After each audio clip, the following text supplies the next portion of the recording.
Good afternoon and welcome back to Nasdaq Trade Talks. I'm your host, Jill Malandrino, Global Markets Reporter at Nasdaq.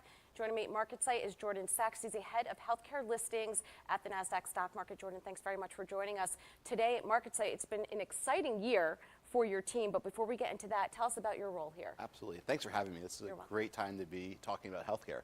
So what I do, and I lead up a team here at Nasdaq with over 35 people just focused on supporting healthcare listings, not only private companies that are talking to Nasdaq about going public, but also all of our listed companies. So Nasdaq really, as the home of healthcare, has spent a lot of time to invest and build out a support structure to not only help these companies go public, but be better public companies. It's been an incredibly busy year for the entire Nasdaq IPO team. Let's talk about some stats. We are really winning.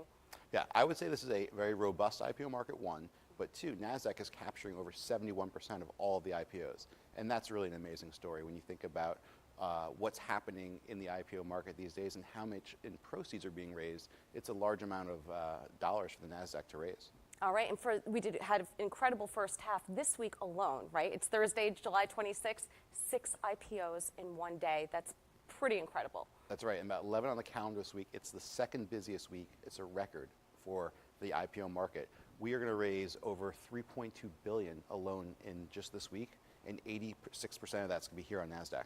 All right, and to wrap up, let's dive into your space, healthcare. What are some of the trends that you're seeing in terms of listings within that sector? So I would summarize healthcare this year as a quality versus quantity story. So we're not at the numbers that we were previous years, but the pricing outcomes of these healthcare deals are much better. So 90% of all healthcare deals are pricing within or above the range. Now what this means is investors are being rewarded.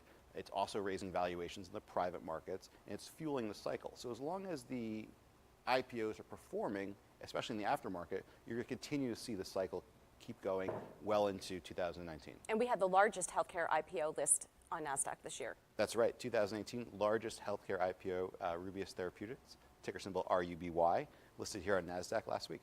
All right, well, thank you very much, Jordan, for joining us on Trade Talks. Great. And thank you for joining me throughout the day. I'm Jill Malandrino, Global Markets Reporter at Nasdaq.